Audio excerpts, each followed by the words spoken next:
সব থেকে বড় গোস্তের ফ্যাক্টরিটা, গরুর মাংসর বিফ ফ্যাক্টরিটা ইউপিতেই আছে, যেখান থেকে বিদেশে গোশ রপ্তানি হয়, এবং সেটার মালিক কোনো মুসলিম নয়, একজন হিন্দু ভাই। সেটার মালিক একজন হিন্দু ভাই। কষ্টটা ওই জায়গায় লাগে। বিদেশে গরুর গোশ রপ্তানিতে ভারত দ্বিতীয় নম্বরে। 7টা ফ্যাক্টরি আছে বড় বড়, তার মধ্যে 5টা হচ্ছে হিন্দু ভাইদের, 2টো মুসলিমদের আছে। 5টা হিন্দু ভাইদের, যেখানে প্রত্যেক দিন কয়েক হাজার করে গরু জবাই হয়, আর বিদেশে গোশ রপ্তানি হচ্ছে। তো এগুলো দুঃখজনক কথা। আর কোন ধর্মকে আঘাত দেওয়া ইসলাম শিখায়নি। এই দেখবেন কোরবানির সময় থানায় মিটিং ডাকা হয়, ইমামদিকে ডাকা হয়।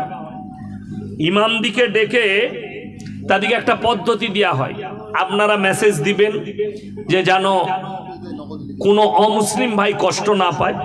আল্লাহর রহমতে পশ্চিমবাংলায় আমরা হিন্দু, মুসলিম, শিখ, ইসাই যারাই আছে, আমরা মিল মহব্বতের সঙ্গে থাকি। আমাদের দ্বারা কেউ কষ্ট পাই না, আর আশাও করি না কেউ কষ্ট পাক। তবে বর্তমানে ভারতের পরিস্থিতি বড় নাজুক। কিছু অশুভ লোক চাইছে তারা যে মানুষের মধ্যে বিভেদ সৃষ্টি হোক, যার কারণে একটা মাসলা, খুব মারাত্মক মাসলা। আমাদের কাছে এই কুরবানির সময় দেখবেন কিছু অমুসলিম, আদিবাসী ফাদিবাসী এরা আসে, মাংস নিতে আপনার দরজায় হাজির হয়ে যায়। আমরা তাদেরকে দিই মাংস, দেওয়াটা জায়েজও আছে, অসুবিধা নেই। কিন্তু বর্তমান পরিস্থিতিতে, বর্তমান যে পরিস্থিতি, সেই পরিস্থিতিতে না দেওয়াটা উত্তম। যদি বলেন কি করব, রান্না করে খাওয়ান। এসছো, এক হাঁড়ি রান্না করুন, এলাও, এক বাটি লাও, বসো, খাও, খেয়ে দিয়ে যাও, কাঁচা মাংস দেওয়া হবে না। যদি বলেন যুক্তি দেন, কেন? শরীয়তে জায়েজ আছে। আবার বলে দিচ্ছি, কথার মানে উল্টো করবেন না। শরীয়তে যে কোনো ধর্মের মানুষকে কুরবানির মাংস দিতে পারে না, সে যদি খায়। বর্তমান ভারতের পরিস্থিতিতে দেওয়া যাবে না। তার কারণ, আপনি একটা আদিবাসী লোককে মাংস দিলেন, সে চিকচিকি করে মাংস নিয়ে যাচ্ছে, দেখা গেল চিকচিকিটা ফেটে কোনো মন্দিরের সামনে ফেটে মাংসটা পড়ে গেল, সে বালির সাথে মিশে গেছে বলে আর লাইনি, সে পালিয়ে গেল। সে তো মাথা বুঝেই না, তার মধ্যে তো জ্ঞান নেই। কিছু অশুভ লোক বললে এটা মুসলিমরা ফেলে গেছে, দিয়ে হিন্দু মুসলিমের মধ্যে একটা বিভেদ সৃষ্টি হলো। এই জায়গাটাকে অ্যাভয়েড করার জন্য তাদেরকে রান্না করে খাওয়ান, কিন্তু মাংস কাঁচা দিবেন না। এই জায়গাটাকে অ্যাভয়েড করার জন্য, এটা আমাদের আলেমদের মেসেজ। এটা কিন্তু ফতোয়া নয়। ফতোয়া হচ্ছে সবাইকে মাংস দিতে পাবে, যেই খাবে তাকেই খাওয়ান, দেন, দেয়া যাবে। অমুসলিম ভাইকেও মাংস দেওয়া যাবে। দ্বিতীয় নম্বর, একটা বড় ফিতনা, চোখে মোবাইলে আপনারা দেখতে পাচ্ছেন, কেউ কেউ ফতোয়া দিচ্ছে, আর বেশিরভাগ ফিতনাগুলো বাংলাদেশ থেকে ছুটে আসে আমাদের দেশে। 7 ভাগে একটা গরুতে 7 ভাগে কুরবানি দেওয়া যাবে না। যারা বলছে ভুল মাসলা বলছে। একটা গরুতে 7 ভাগে কুরবানি দেওয়া যাবে, অসুবিধা নেই। তবে সাবধান, আপনি দেখবেন যে কুরবানি দিচ্ছে তার যেন নিয়ত খারাপ না হয়। কুরবানি মানে হচ্ছে ত্যাগ, আপনাকে ত্যাগ করতে হবে। আমাদের দেশের গোলমাল, 7 জন মিলে কুরবানি দিচ্ছে, সে গোস্ত কাটতে কাটতে ভালো খান্ডাটা লুঙ্গির তলায় যেন না চলে যায়, এইটা গোলমাল। ওজন করে মাংস বিলি ভাগ করবেন, ওজন করে একদম দাঁড়িতে ধরে। যদি বলেন কেন, এই পরিস্থিতিতে, সমাজের পরিস্থিতিতে 7 জন যদি ভাগিদার থাকে, আর মাংসগুলো যদি ধরলেন 3 জন মিলে একটা গরু কুরবানি দিয়েছেন, ভাগ করছেন, 3টে ভাগ করছেন। 3 জন বললেন, ও আমাদের বন্ধু, তো ওজন করার দরকার নাই, যে যেটা পারবি নিয়ে নিবি। 3 জনের মধ্যে একজনের মনে মনে যদি হয়, সালা ওই সাইডের মালটা ভালো আছে, ওইটাই তুলবো, গোলমাল হয়ে গেল। ওই জন্য ওজন করো। যদি 1 টুকরো কলজে বেঁচে যায়, সেটাও 3 টুকরো করে ভাগ করো, ওজন করে। কেন? কারুর মনে যেন কোনো রকমের কিন্তু না থাকে। কোরবানি মানে হচ্ছে ত্যাগ। কোরবানির নামাজ পড়ুন, বাপের সঙ্গে কথা নাই, বাপের হাতটা ধরে টিপে নিজের বাড়িতে নিয়ে আসুন। মায়ের সঙ্গে ঝগড়া হয়েছে, ক্ষমা চান, মা এসো আমার বাড়িতে। পরিবারের সঙ্গে, প্রতিবেশীর সঙ্গে ঝামেলা, ক্ষমা চেয়ে লাও, ছোট হও, আল্লাহ বড় করে দিবে। ওই জন্যে ভাই, কে জিতেছে কে গদিতে বসেছে জানি না, আল্লাহ যাকে চাইবে তাকে অপদস্থ করবে, আল্লাহ যাকে চাইবে তাকে ইজ্জত দিবে। কোরআনে আছে ওয়াতু ইজ্জু মান্তাসা ওয়াতু দিল্লু মান্তাসা। বড় অহংকার করেছিল, আপকি বার 400 পার স্লোগান ছিল। মুসলমান কে পাস সে সব छीन लिया जाएगा। দিল্লিতে ডাইরেক্ট হায়দ্রাবাদে মসজিদের দিকে ইশারা করে তীর ছুড়ার মতো ইশারা করেছে कि हम आएंगे तो मस्जिद को तोड़ेंगे। अल्लाह तुमको ही तोड़ दिया, अल्लाह तुम्हारे घमंड को तोड़ दिया। আর কি বলবো, আমাদের কাছে আবার আমাদের খাস লোক এসে দাঁড়িয়েছিল। কে? দিলীপ বাবু। কি বললেন? মেদিনীপুর থেকে এসে দুধেতে সোনা খুঁজে পাই যিনি, আমি দোয়া করেছিলাম আল্লাহ এই লোকটাকে হারিয়ে দাও। আল্লাহ কবুল করেছে, আল্লাহ কবুল করেছে। বড্ড ভাষা খারাপ, মারাত্মক ভাষা খারাপ, আল্লাহ বেজ্জতি করেছে। তুমি চিন্তা ভাবনা করো, যারা ইসলামকে মিটানোর স্বপ্ন পৃথিবীতে দেখেছে তার দিকে আল্লাহ মিটিয়ে দিয়েছে। যারা মসজিদ মাদ্রাসাকে মিটানোর স্বপ্ন দেখেছে আল্লাহ তাদেরকে মিটিয়ে দিয়েছে, কিন্তু মিটাতে পারেনি। আমার ভাই, এই মাদ্রাসা কিয়ামত পর্যন্ত কায়েম থাকবে। এ আমাদের দোয়া, আমাদের মেহনত, উলামাদের মেহনত, মুসলিম সমাজের মেহনত।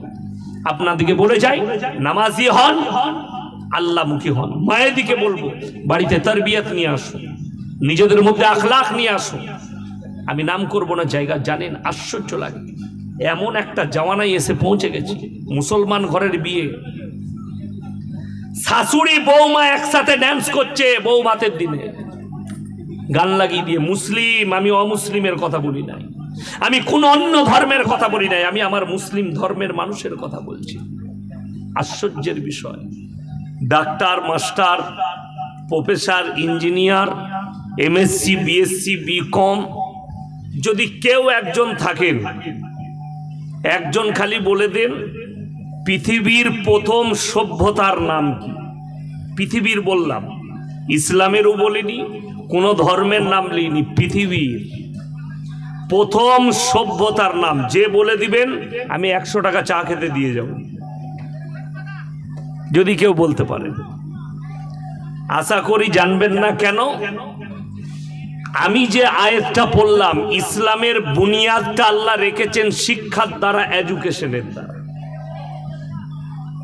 কোরআন আপনি খুলবেন বাড়িতে, প্রথম সূরা পাবেন সূরা ফাতিহা, দ্বিতীয় সূরা পাবেন সূরা বাকারা, তৃতীয় সূরা সূরা আল ইমরান, চতুর্থ সূরা সূরা নিসা, এইভাবে কোরআনটা গচ্ছিত আছে।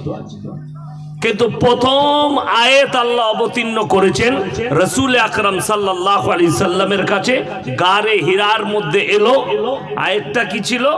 ইকরা বিসমি রাব্বিকাল্লাযী খালাক। হে নবী পড়ো। কেউ যদি বলতে পারেন কলমের আবিষ্কার কোন বৈজ্ঞানিক করেছে, আমি 500 টাকা প্রাইজ দেবো। কলমের আবিষ্কার, এই তথ্যগুলো আপনি জানতে পারবেন তখন যখন আপনার কাছে কি আসবে? এডুকেশন আসবে, শিক্ষা আসবে। কলমের আবিষ্কার আল্লাহ রাব্বুল আলামিন খুদ জনাবে মুহাম্মদুর রাসূলুল্লাহ, সকলে বলুন সাল্লাল্লাহু আলাইহি সাল্লামের হাত দ্বারা করেছে। কোরআনে আছে আল্লামা বিল কলম, আমি কলমের সাহায্যে শিক্ষা দিলাম। আমি আমার আব্বাজিকে যখন আমি পড়াশোনা করি তখন দেখেছি আমি তিনাকে ওই গাছের ডালকে কলম করে লিখতে। এটা নবীজির জামানাতেও ছিল, পাথরকে ঘষে কালার তৈরি করা হতো রাসূল আকরাম সাল্লাল্লাহু আলাইহি সাল্লামের জামানায়, আর ওই গাছের ডাল দিয়ে কলম বানিয়ে লেখা হতো। এটা রসুলের জামানায়। আর আল্লাহ আবিষ্কার করলেন কলমে নবীজির হাত দ্বারা। রসুল আকরাম সাল্লাল্লাহু আলাইহি সাল্লাম এমন একজন বৈজ্ঞানিক, তিনার হাত দ্বারাই শিক্ষা এবং কলমের আবিষ্কার হয়েছে। বলুন সুবহানাল্লাহ। পৃথিবীর প্রথম সভ্যতার নাম মিশরের মুসলিম সভ্যতা। যাদের জানা নাই জেনে যান। পৃথিবীর দ্বিতীয় সভ্যতার নাম স্পেনের মুসলিম সভ্যতা। পৃথিবীর প্রথম দুটো সভ্যতা এই দুটো। স্পেন কোনো খ্রিস্টান ইহুদি নাসারাদের দেশ ছিল না, ওটা ছিল মুসলিম রাষ্ট্র। আল্লামা ইকবালের একটা দামি কথা আছে, তিনি লিখেছেন, ইস ঘর কো আগ লাগি ঘর কি চিরাগ। মুসলমান, তোমরা নিজেদের ঘর নিজের আগুন ধরিয়েছ। তার কয়েকটা প্রুফ দিয়ে যাব, তাহলে আপনি মাদ্রাসার গুরুত্বটা বুঝে যাবেন। তাহলে আপনি বুঝে যাবেন যে দ্বীনি শিক্ষা দুনিয়াবি শিক্ষার কতটা প্রয়োজন আছে। এটা আপনার মধ্যে গুরুত্ব আসবে। আমাদের কোনো আলেম, কোনো মৌলবি জীবনে কোনোদিন বলিনি কি যে স্কুলে পড়া যাবে না, ডাক্তার হওয়া যাবে না, মাস্টার হওয়া যাবে না। কে বলেছে? হাফেজে কোরআন হওয়ার পরেও আপনি কি করতে পারবেন? হাফিজে কোরআন হওয়ার পরেও আপনি ডাক্তার হতে পারবেন, মাস্টার হতে পারবেন, প্রফেসর হতে পারবেন। আপনি হাফেজ হন, আলেম হন, সব হবেন। আপনার সন্তান আবার ইঞ্জিনিয়ার হবে, ডাক্তার হবে, প্রফেসর হবে, সবই। এখানে যারা বসে আছেন টুপি লাগিয়ে, ইমানদারির সঙ্গে বলবেন, প্রত্যেকটা মুসলমান নরনারীর জন্য দ্বীনি ইলম হাসিল করা কি বাবা ফরজ বলছেন তো? আর আমি চ্যালেঞ্জ ছুড়ে বললাম, আমি ওর গ্রামকে শুধু বলবো না, গোটা আউস গ্রাম থানায় যদি সমীক্ষা করা হয় কত পার্সেন্ট মুসলমানের কাছে দ্বীনি শিক্ষা আছে, দ্বীনি ইলম আছে, 95% মুসলমানের কাছে দ্বীনি ইলম নাই। মিথ্যা বললাম না সত্য বললাম?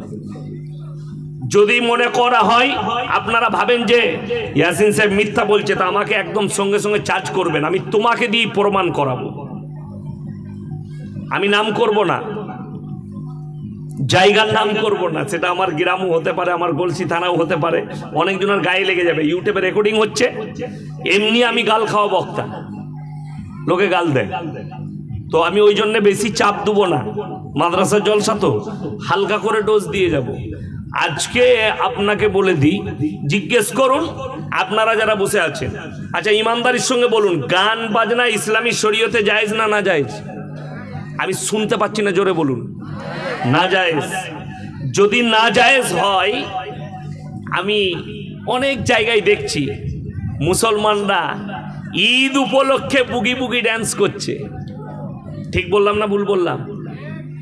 ঈদ উপলক্ষে গান বাজনা, ঈদ উপলক্ষে ফাংশন, ঈদ উপলক্ষে বুগি বুগি ড্যান্স। শুধু এইটাই নয়, এই মুসলমান বলছে গান বাজনা হারাম, অথচ আবার মুসলমানরাই বেটা বিটির বিয়েতে 3 দিন ধরে গান বাজনা করছে। এদের থেকে বড় হারামখোর কেউ আছে পৃথিবীতে? একটা অমুসলিম ভাই, একটা হিন্দু ভাই, তারা তাদের ধর্ম পালন করলে পুজোর সময় তারা তাদের গান বাজনা তাদের ধর্মে যা আছে তাই করে। মুসলমানরা অভিযোগ করে, এত গান বাজাচ্ছে হিন্দু ভাইরা, আমাদের নামাজের ক্ষতি হচ্ছে।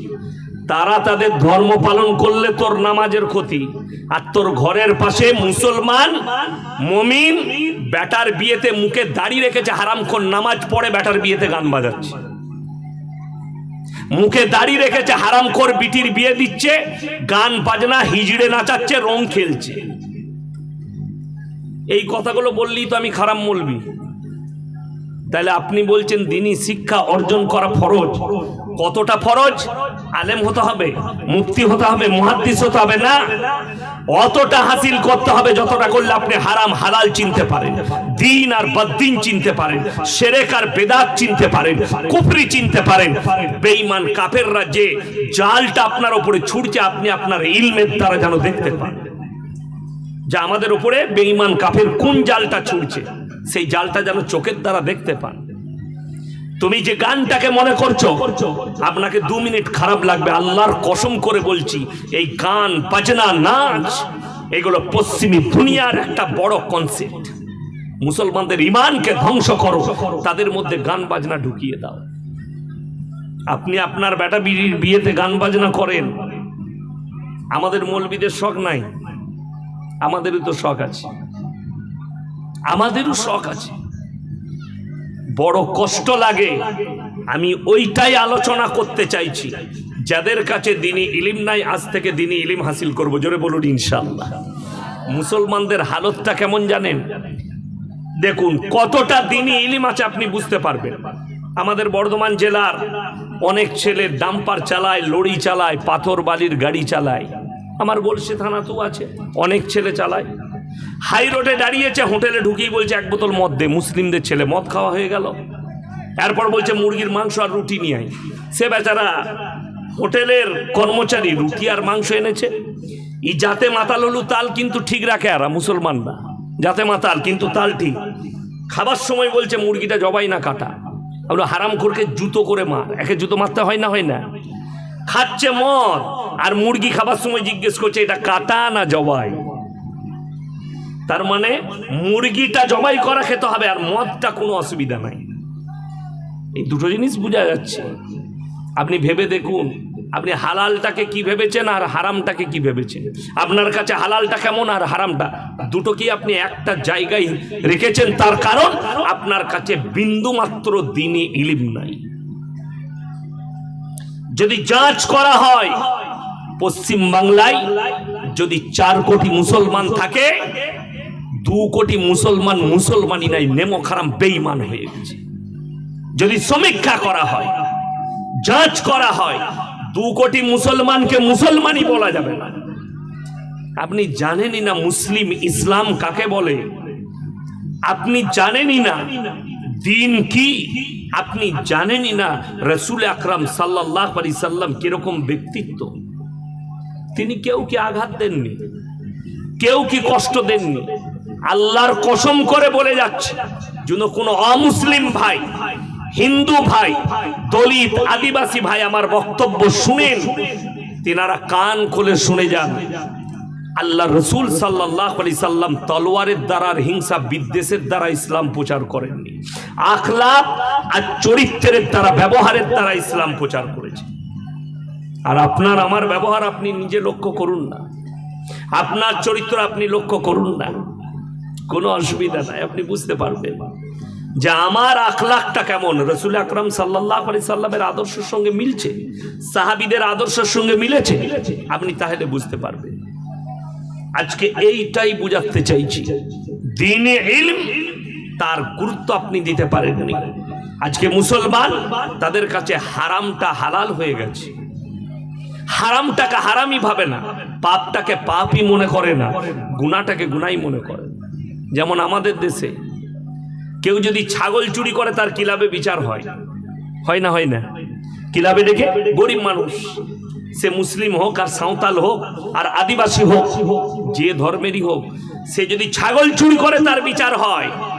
আর কিছু হারামখোর কোটি কোটি টাকা অন্যায়ভাবে মানুষের আত্মসাৎ করে নিচ্ছে, তাদের বিচার নাই। এরা মনে করছে এটা চোর, আর তারা স্ট্যান্ডার্ড। শুনেলেন, 1 টাকা চুরিটাও পাপ আর 1 কোটি টাকা চুরিটাও পাপ। কথা বুঝতে পেরেছেন না পারেননি? দুটোই পাপ। খালি আপনি কি ভেবেছেন ছোট আর বড়। আমাদের দেশের লোক ছোট গুণা বড় গুণা, বুকা। ছোট গুণা বড় গুণা কোথা থেকে পেলিবে? ওটা তোর ব্রেনের তৈরি। পাপ পাপ, গুণা গুণা। ওই জন্যে ভেবে চিনতে কথা বলতে হয়, ভেবে চিনতে, মেপে যুগে কথা বলতে হয়, যাচ করে কথা বলতে হয়। খুব সূক্ষ্মভাবে আমি বুঝাচ্ছি আপনাদেরকে। কবে চলে যাব আল্লাহ ছাড়া কেউ জানে না, বুঝলেন? পৃথিবীতে কতজন এসছে, ইসলামকে মিটিয়ে দাও, কোরআনকে মিটিয়ে দাও, এই মেহনত আজকের লয়। আপনারা মনে করছেন আজকে এই কটা হারামখোরকে দেখে? আসামের মুখ্যমন্ত্রী হিমন্ত বিশ্ব শর্মাজি কিছুদিন আগে বলেছে মিডিয়ার সামনে, कि मेरा मिशन है पूरे दुनिया से इस्लाम को मिटा देंगे। हिमंत विश्व शर्मा आसामेर मुख्यमंत्री पूरे दुनिया से इस्लाम को मिटा देंगे। আমি তাকে উত্তর দিয়েছি, तुम तो बड़ा दूर की बात, तुम्हारा अगर 7 पुरुष तक आ जाएगा इंशाअल्लाह इस्लाम तो दूर, कुरान का एक जेर जबर को तुम मिटा नहीं सकते। তোমার মতো কত এলো আর কত গেল, ইসলামকে তুমি মিটিয়ে দেবে পৃথিবী থেকে? কত বড় আস্পর্ধা আমার ভাই। আর আপনি মনে করছেন দিন মিটে যাবে, ইসলাম মিটে যাবে, সব শেষ হয়ে যাবে। আল্লাহর কসম করে বলছি, আল্লাহ দুনিয়া শুরু করেছে মুসলমানের দ্বারা, আর দুনিয়ার খাতম হবে মুসলমানের দ্বারা। কাগজ থাকে তা নোট করুন, এটা আমি হাদিস শোনালাম। দুনিয়ার খাতম করবেন আল্লাহ তাআলা মুসলমানের দ্বারাই। মুসান্নাফ ইবনে আবু শাইবার হাদিস, আপনার চোখ দিয়ে পানি আসবে। আমি কোরআন শোনাবো। যারা ভাবছেন কোরআন মিটে যাবে, মাদ্রাসা মসজিদ মিটে যাবে, ইসলাম মিটে যাবে, তারা কান খুলে শুনে যান। আমার আল্লাহ ওয়াদা করেছেন কোরআনে, আর আল্লাহর ওয়াদা কখনো খিলাফ হয় না। জোরে বলুন না সুবহানাল্লাহ। আল্লাহ কোনোদিন ওয়াদা খিলাফ করেছেন? করবেন না। এটা কোরআন। ইন্না নাহনু নাযালনা যিকরা ওয়া ইন্না লাহুল হাফিজুন। হে আমার বিশ্ব নবী, পৃথিবীর মানুষকে বলো, ইন্না নাহনু নাযালনা যিকরা ওয়া ইন্না লাহুল হাফিজুন। আমি আল্লাহ কোরআনকে অবতীর্ণ করেছি, আর কোরআনের হেফাজতের দায়িত্ব আমি আল্লাহ নিজে নিয়েছি। জোরে বলুন সুবহানাল্লাহ। আমাদের মায়েরা আপনারা জুজদানে লেপটিয়ে মসজিদের তাকে, বাড়ির আলমারিতে কোরআন রেখেছেন, মনে করছেন আমি কোরআনের হেফাজত করছি। আল্লাহ কোরআন ওই কাগজের মধ্যে হেফাজত করেননি। এইখানে বুঝতে পারবেন মাদ্রাসার গুরুত্বটা। ইংরেজের বাচ্চারা 200 বছর রাজত্ব করেছে এই ভারতের মাটিতে। গুজরাটের গন্তি নদীর তীরে 5 থেকে 10 লক্ষ কোরআনকে কিনে ঢের লাগিয়ে আগুন ধরিয়েছে। শাহ আব্দুল আজিজ মুহাদ্দিস দেহলভী রহমতুল্লাহ আলাইহি তিনি বললেন, এই ইংরেজের বাচ্চারা, তোমরা কি ভেবেছো 10 লাখ 5 লাখ কোরআন পুড়িয়ে দিয়ে ইসলামকে মিটিয়ে দেবে? 1 কোটি কোরআন জ্বালিয়ে দিয়ে ইসলামকে মিটিয়ে দেবে? তো এটা তোমাদের স্বপ্ন। বলে কেন? বলে আমার আল্লাহ কোরআনের হেফাজতের দায়িত্ব নিয়েছে, তোমরা কোরআন জ্বালিয়ে কি করবে?